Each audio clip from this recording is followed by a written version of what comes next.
Well, it seems like everybody nowadays is talking about the 2023 food shortage. There have been a lot of experts coming out of the woodwork lately. One of the stories came from Mashable, and I swear, like 10 news agencies must have just copied and pasted what came out on Mashable to their website saying these are the food shortages you can expect in 2023.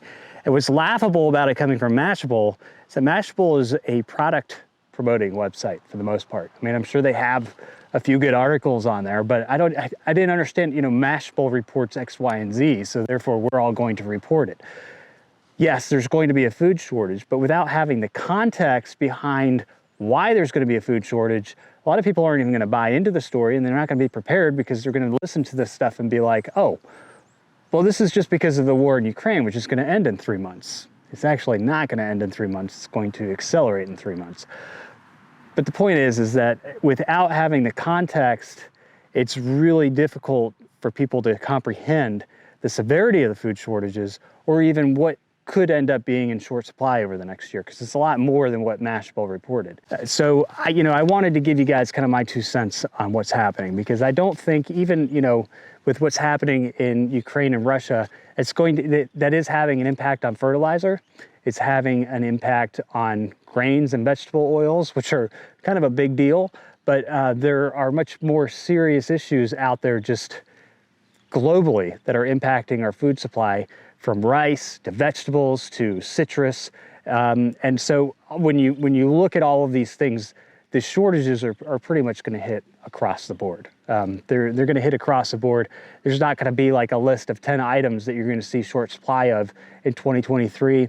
And in some cases, you may just see empty store shelves. And we've kind of become accustomed to seeing random empty store shelves, but it's going to be a lot worse in 2023, because 2022, we did start seeing some supply issues. A lot of the supply issues that I've been talking about on this channel were supply issues that were affecting crops last year, which are the crops that are supposed to hit the market this year.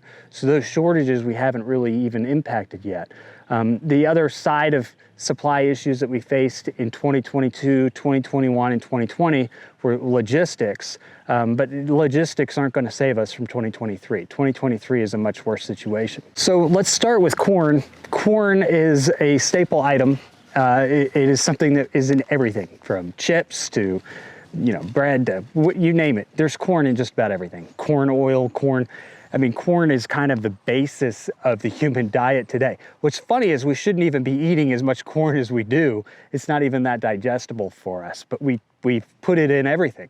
When you look at what the USDA defines as a food desert, areas that have, mainly these filler product type foods in their grocery stores, and they don't have a lot of fresh foods, are considered food deserts.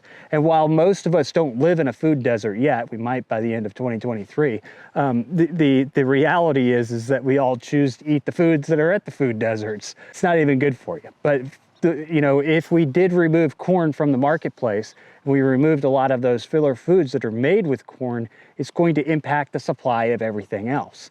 Right? So like when you think about vegetable oils, and I'll get into this, and butter, most butter is made out of vegetable oil. It's not actually real butter. I hate to burst your bubble on that, but most butter isn't even real butter. But if you start, if you have a vegetable oil shortage and then you have less margarine spreads and fake butters on the market, that will impact the supply of the real butter market, because all of a sudden now everybody's buying real butter. Corn can be found in everything from salad dressings to soda. I mean, you would be surprised the amount of products that corn actually goes into.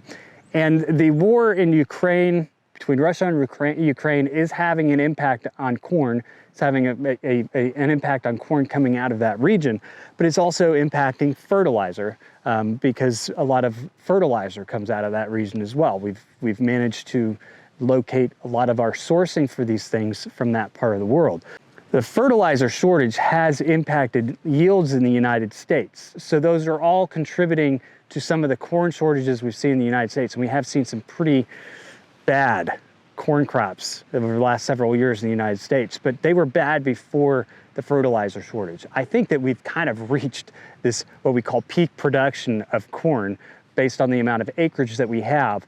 And we've seen these adverse weather conditions over the past couple of years, 3 years of La Nina causing drought conditions, which have further taken a toll on corn. Before that, we had things like super wet springs. They couldn't plant the corn. So we've just been back to back been having weather issues. And unfortunately, we won't transition back to favorable growing conditions until next fall. So that's going to impact this next year's corn crop as well. But last year's corn crop was pretty bad. Stockpiles of corn around the world have reduced significantly. Now, China actually has something like 70% of the grain supply stocks. They've been stocking up over the past couple years. They have the most corn, they have the most rice, they have the most oil, they have the most of everything. China's stocking up for something. But the reality of the situation is that we've been producing less corn, Brazil's been producing less corn, and then you have the war in Ukraine and Russia. This isn't like a one-stop shop, one thing's going to change it all type of scenario. Corn is going to be in short supply in 2023. It's going to impact feed prices, which is going to impact beef. It's going to impact everything across the board. And like I said, when you take those filler foods off the shelf, all of a sudden people are going to be competing for the non-filler foods, and that's going to cause shortages there. Corn is a very big deal. It should be the top of your list in 2023. Wheat is another big thing coming out of Ukraine and Russia. They're one of the largest exporters in the world. Together they are. They're basically the grain basket of the world when it comes to exports of wheat and those type of commodities. The US has had some pretty weak wheat crops ourselves. In fact, our wheat crops, I did videos on this over the last couple of years, have backtracked by 20, 30 years in size. I mean, we've had some pretty massive decreases in our own production of wheat here in the US. A lot of that had to do initially probably with the price of wheat. Farmers were going broke growing it, so they stopped growing it. I spoke to a farmer who basically gave me his reasoning why wheat didn't make any sense on the marketplace. It had gotten so cheap. The next year, wheat was going through the roof. A lot of that had to do with Russia cutting back on exports. And I mentioned that I thought that the strain on the wheat market may eventually push Russia to invading Ukraine, because it would be good timing to be able to control the global supply chain of things like wheat and other grains used for breads, especially when the supply was already contracting. But that's the point. The supply was already contracting of wheat before any of this ever happened. And then we hit 3 years of drought in the US. Then Russia invaded Ukraine. This has been a compiling issue. The shortage of wheat has been a compiling issue. And I also did a video a couple of years ago on the falling numbers of wheat, which falling numbers is with the quality of the wheat when it's coming in, how holy the bread is going to be from it. Generally, when the numbers fall below a certain point, the wheat's considered to be not of great quality. So we're seeing falling numbers in wheat, the quality of wheat decreasing over the past several years, as well as the volume of wheat that we've been producing. All of these things are contributing to the shortage that we're now facing. The drought conditions last year had a major impact on wheat, and we're going to see that. We've already kind of seen that as we've gone into this winter. This winter's crop of wheat is actually expected to possibly be smaller than last winter's crop of wheat, which was way down. Of course, things like corn and wheat impact all cereal production, and cereal production is what we need for bread. So you can expect to see flour shortages in 2023. The other factor that I think that people have to remember here when it comes to things like cereal grains and flour is that Ukraine has been exporting throughout 2022. The shortages that we've been feeling in 2022 when it came to some of these cereal grains and flour did not come from the war in Ukraine. I mean, there were some supply issues. Supply was held up during periods of time, but the supply got out of Ukraine. The difference between this year or the 2022 and 2023 is that in 2022, Ukraine cut back 35 to 40% of production. So when you're looking at one of the largest exporters in the world in numbers, cutting back 35 to 40%, you think about the global market and the scale of impact that that's going to have on the global market. The price of wheat and flour in 2023 is going to skyrocket. US exporters are going to send it to the highest bidder wherever that may be. China has obviously been stockpiling a lot of these things over the past several years, and they're probably going to continue to stockpile as they plan for whatever it is they're planning for. Meanwhile, the US consumer is going to have to compete with all of this. So we will see, in my opinion, we will see flour shortages here in the United States. Without a doubt, we're going to see flour shortages. You don't have a 35 to 40% contraction in production in a country like Ukraine. It doesn't matter if they're able to get it out on the Black Sea next year. It's 35 to 40% less than what they normally produce. It's 35 to 40% less than what came out in 2022. And that grain supply impacts a lot of different countries. Those third world countries are already up in arms because they don't have enough food. The shortage is already real for them. It hasn't been real for us, but it's going to be real for us in 2023. Expect to see flour shortages. Just expect it. Stockpile now. That's one of the things that you can stockpile pretty easily. Beef. I say this all the time on our channel. This is, to me, one of the biggest stories that nobody's reporting on, but it is going to be huge in 2023.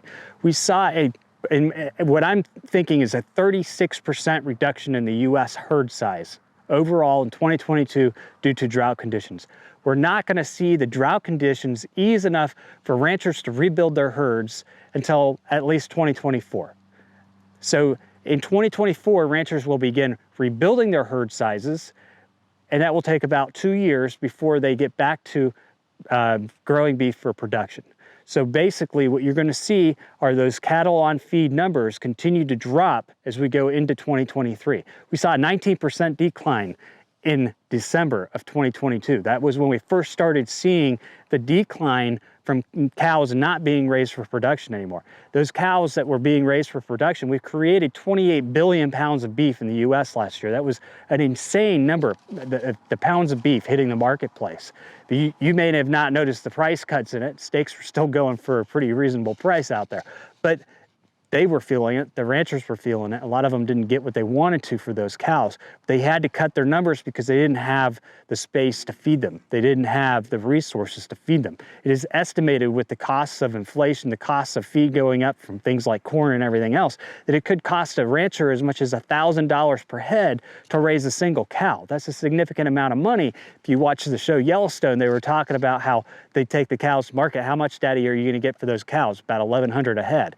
So if it costs you $1,000 to raise a cow, then you're only getting $100 a head. The entire structure of the beef industry is going to change in 2023, 2024, 2025. It's going to impact every single consumer. This is a very big story. And the big side of the story that people are understanding is how much beef is actually going to be on the marketplace. We've been importing beef over the past few years from other countries, but a lot of other countries have suffered some of the same fate. And other countries have actually had some problems with disease with cattle over the past year. So we're not necessarily heading in a good direction. I don't think that there's going to be a good substitute for the U.S. ranchers. I don't want there to be. And I think that there's going to be a lot less cattle put on feed. I think those numbers are going to look very weak throughout 2023, throughout 2024, and the supply, when it diminishes, is not going to come back up until at least 2026, 2027. I mean, this is a very long-term event. In my perspective, when I analyze this out and I think about how long they're going to have to wait before they can start rebuilding the herds, how long it's going to take them to start rebuilding the herds, it's going to be a very different scenario. And if those farmers and ranchers can hang on, if they can do it and they can make it, I think that the ranching industry is going to be profitable again here in the US for a lot of those ranchers in 2027, 2026, in that time frame. Of course, then, you're going to start seeing a massive oversupply or, all that type of fun jazz. But for now, if anybody's able to take cows to market, if anybody's able to produce cows, there's going to be some pretty high profit margins, I think, going into 2024, because there's not going to be a whole lot of production out there. I mean, we're going to see some of the weakest beef production that we've seen in the United States since we've been keeping records. And I tell you what, the guys selling bugs, they're loving it. They're loving this. Chicken is another story that a lot of people I don't think are paying attention to, but there have been shortages of chicken on the marketplace over the last several months.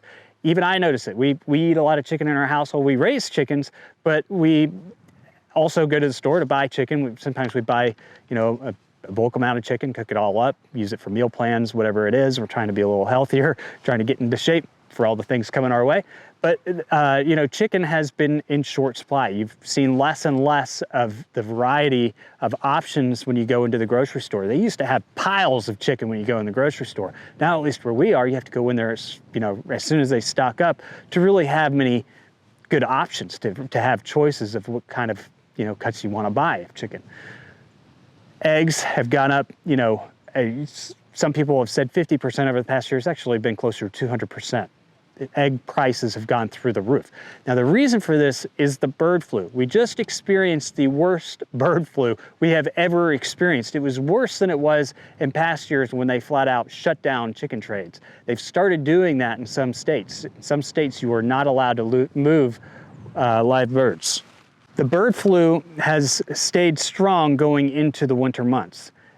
That's the problem. You see, normally the bird flu dies off during the summer months, doesn't make it to the next winter. This bird flu has come into this winter stronger than ever. And so when we're talking about seeing over 100 million birds, I've come up with estimates as high as 160 million birds globally that were killed in 2022. I think that number could be worse in 2023. So what we're seeing, the impacts of that on eggs, on chicken, etc., going into 2023 could get worse. You've actually heard about, just from what has happened over the past year, you've actually heard about a lot of fast food restaurants running out of chicken. I don't know if you've gotten a chicken sandwich from Wendy's lately, but it's almost like they cut the chicken breast in half, so you're getting less. A lot of food inflation that you're gonna experience in 2023 isn't just the price inflation of what you're seeing on the shelves, but it's going to be an inflationary effect where what you're buying is less. So they're gonna have less in the package for you. Less in the package, package costs a little more. So they're gonna hide the inflation that way. I mean, that's just the reality of the world we live in. It's a marketing tactic. If people were actually to comprehend how much more they're spending on a box of cereal, it would throw them through the roof. So instead of doing 16 ounces, they're down to 12. Take out 4 ounces, you only have to raise the price 15%. Eggs are another one of those products that are in a ton of different things, a ton of different baked goods. They're used to make a lot more than just, you know, having eggs that people buy to do their own baking. And that's where I think, you know, these issues that we're facing, eggs, milk, cheese, all of these things that are impacted by herd reductions, by bird flu. They trickle down the line. Okay, they trickle down the line. And chicken is typically an inexpensive protein. And so what happens is when that inexpensive protein becomes more expensive, people are gonna have to switch to a different protein source. And I think that pork, for that reason, will go into short supply, because you're gonna have a short supply of beef, you're gonna have a short supply of chicken, it's gonna drive the short supply of pork. Whether African swine fever takes off again or not doesn't matter. It's already going in short supply, because the demand from those other products is going to have to shift over to pork. When we talk about vegetable oil is in everything from hummus to, you know, you name it. It's in your salad dressings, it's everywhere. I mean, if you pick up packages of anything in your household and you read the back label on those packages, most of them are gonna have sunflower oil, palm oil, or some sort of vegetable oil in them. Well, 70% of the global sunflower oil comes out of Ukraine. So we could expect that 70% is probably going to be cut by 35 or 40% in production from this past year. So the amount of sunflower oil going onto the marketplace, which is utilized a lot, is going to be reduced considerably. We've also had problems with palm oil production. Vegetable oil is a huge story that is going to impact just about every household product you can possibly imagine. But it's not just vegetable oil that's going to be in short supply. Vegetables in general will be in short supply. People were talking, I heard several conversations, and they came back and changed their mind about it, saying that there was going to be a rice shortage in 2023 because of the droughts in California. A large portion of the rice grown here in the United States comes out of California. There's also been a significant impact on countries like Indonesia, Pakistan, a lot of other places that raise a significant volume of rice. In my opinion, there will be a rice shortage. You'll at least see from that shortage price inflation on rice next year. But the bigger story from California's drought is that California also supplies the US with something like 75% of its vegetables. We saw the lettuce shortage. People in California were complaining that they were paying $7 for a head of lettuce. It was a rapper or something like that that was going off on Twitter the other day about how lettuce went from $2 a head to $7 a head. The lettuce around here is from like 69 cents up to maybe a couple dollars a head. But the point is that there's been a lettuce shortage across the country. That's just part of the overall vegetable shortage. A lot of people don't eat fresh vegetables, so they probably don't notice it that much. But the reality is that California supplies such a large portion of vegetables. Now, with the drought conditions, and California right now has the highest snowpack, it's 177% above the average, right? But that is only going to increase the actual water retention by about 15 inches. So it's really, they're not out of the drought yet, but things are improving in California. Maybe we'll get some better vegetable production next year. But I think that we're gonna see a continued decrease in vegetables. And you probably noticed not so much the fresh vegetables have been cut back over the last year, but canned vegetables have been cut back. And luckily, you know, for the vegetable industry, the canning industry has been out of aluminum, so they couldn't really, you know, they didn't have a use for the product anyway. And I think that has allowed the shelves to have fresh veggies on them. But I think that in 2023, we could continue to see this theme play out, and we'll continue to see vegetable shortages as we go through 2020. If aluminum comes back online somehow and the shortage ends, you may actually see the shortage in the vegetable section of your grocery store, because like I said, right now they can't can as much because there's an aluminum shortage. So the supply has just kind of shifted around there a little bit. But there is, in fact, a vegetable shortage across the United States. And the other problem with this is we're used to having canned goods out there on the shelves, frozen goods. You've probably noticed it in the freezer section as well, a decrease in frozen vegetables. Those are methods of storing food, having stockpiles of food. Those companies have had stockpiles of food. They've slowly been running out throughout 2022. So conditions would have to improve for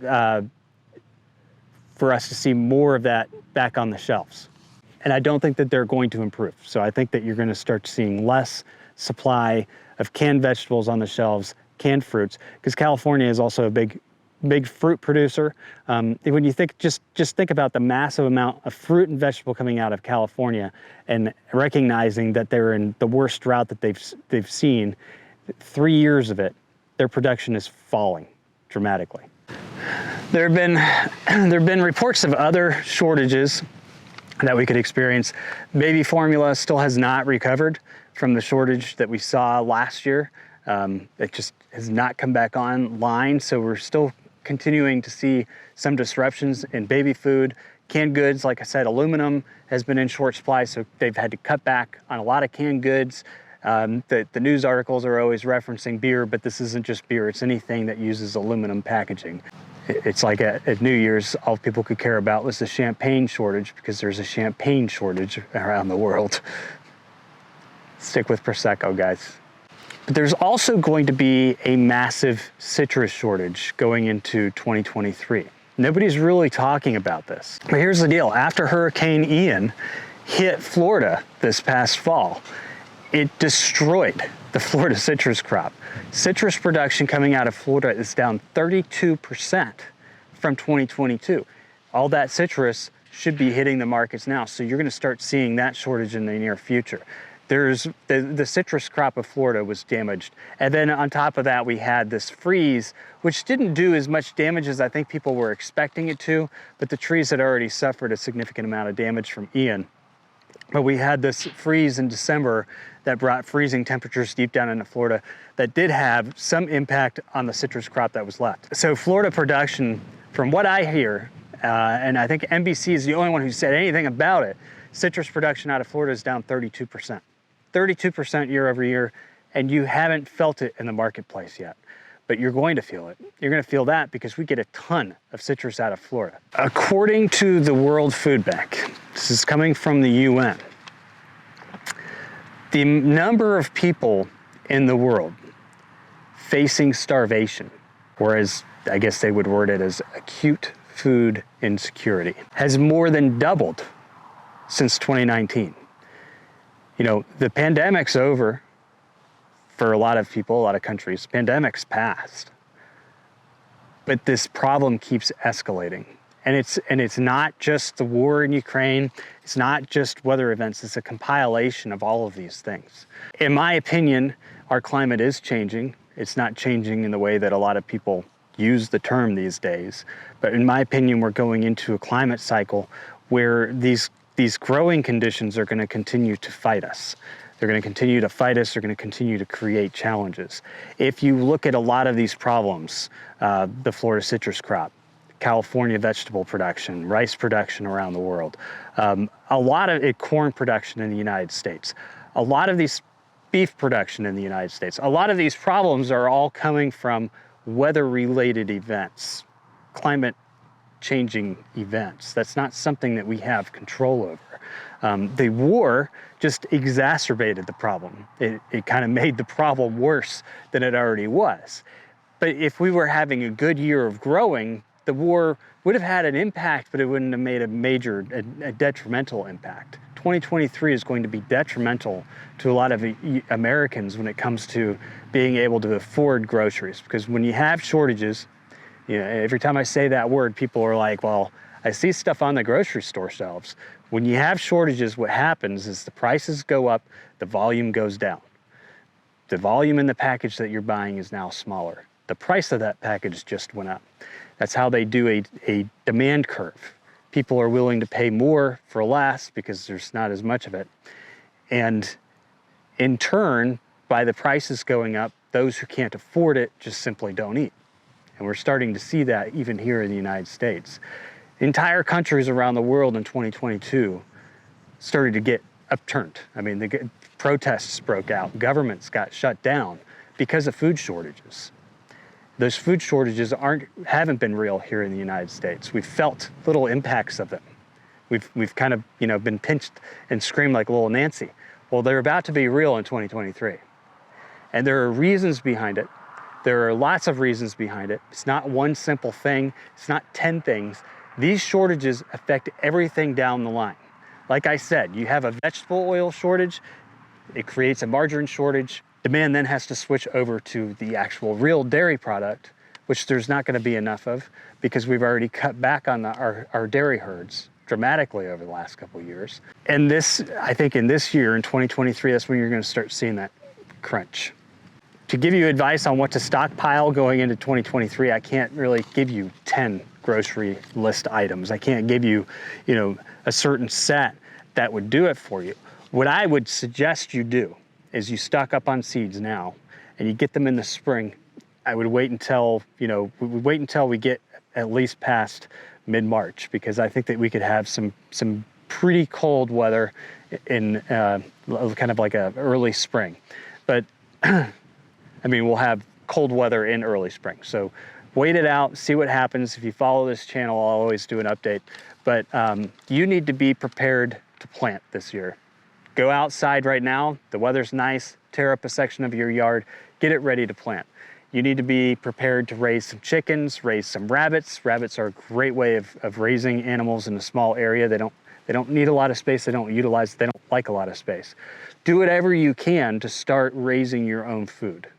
That is the only solid advice I can possibly give you, because there's not any product that you can stock up on going into 2023 that's going to hedge you from the situation that we're facing.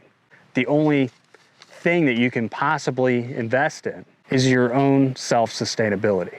And you all can do it in some capacity or another. You know, they're saying, I joke a lot, or I say a lot on this channel, grow a tomato plant in your apartment. There's a tomato shortage because of, you know, the drought conditions in California. So do what you can. Do what you can. Actually take the steps this year. Get food in the ground and make sure that you're raising some sort of protein for you and your family. And if it has to be mealworms, then, I mean, I know people who raise mealworms. They usually raise them to feed protein to pigs and chickens. But, I mean, there's ways of doing everything to survive if you have to. And I think that if you can figure out a way to become more self-sufficient in 2023, it'll also hedge you significantly against the economic pressures that we're going to be facing.